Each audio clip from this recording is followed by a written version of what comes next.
Hey everyone, Gab here. This behind the scenes is the third and final part to the Distorgtion drums.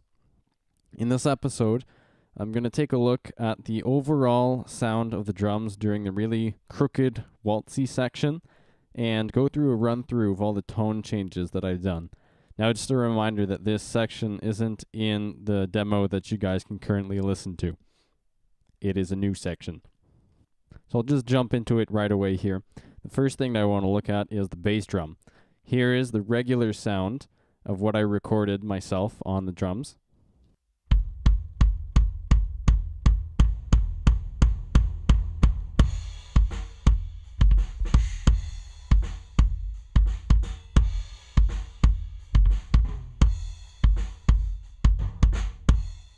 So what I did to change that, I basically made a really noisy, whooshy bass drum sound on my sub-fatty. I kind of went through all that last episode, but here it is again.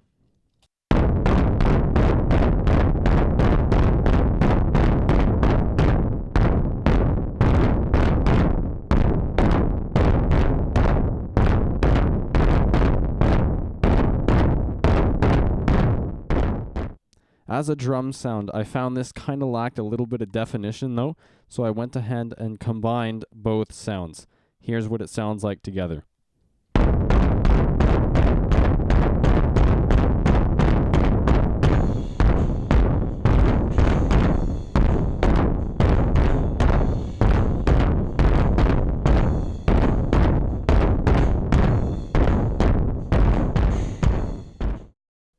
So although you don't really hear the real bass drum anymore, it does give it a bit more punch that the patch that I made doesn't really have.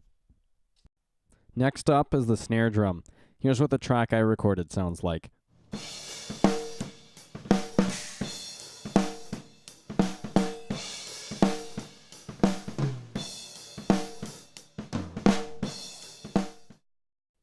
So I also used the sub-fatty a lot on modifying the snare drum track.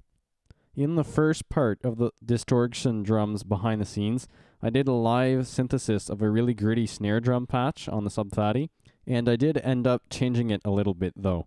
Here's what the new version sounds like.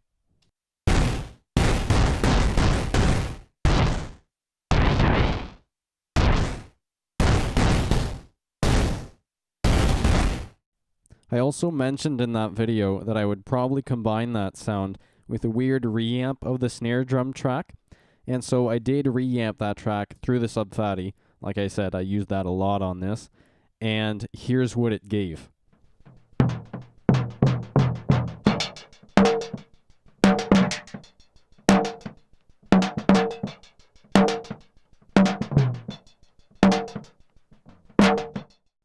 And so now if we combine both the reamp and the sub-fatty patch,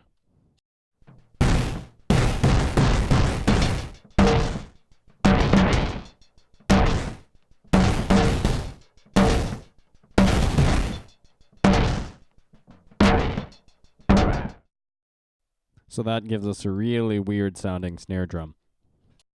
So the next element that I mashed up were the toms. This is how the normal ones sound like.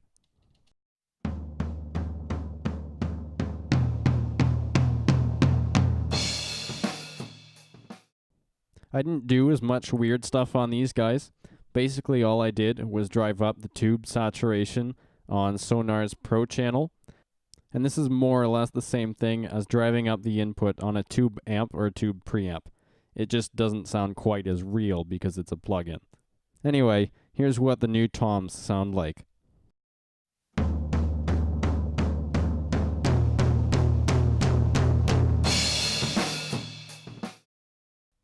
So a bit of a nice, warm distortion going on there. The final piece of the puzzle that I played around with were the drum overheads. Before I show you what I did, let's listen to the regular tracks first.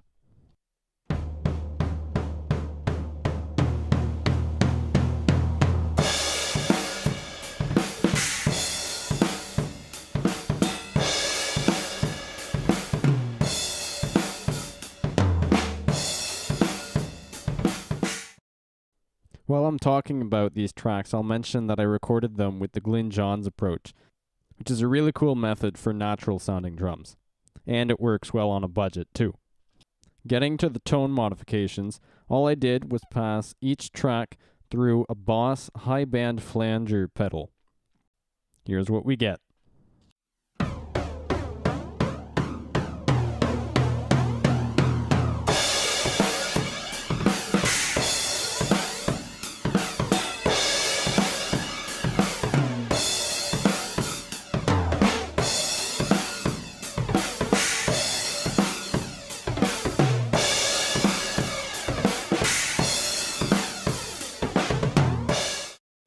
A really cool effect happening there. So I've already showed you every single thing separately. Now the next piece of audio I'm going to have you listen to is a rough mix of the regular drums, followed by a rough mix of all the weird crooked drums. Here we go.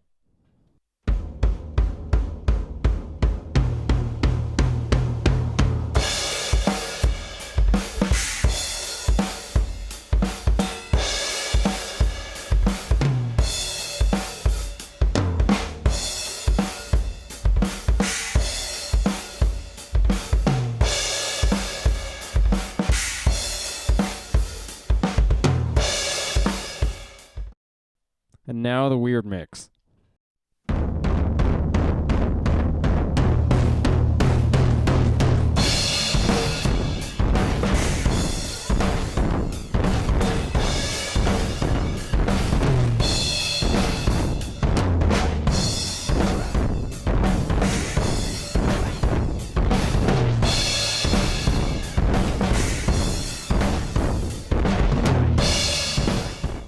So weird.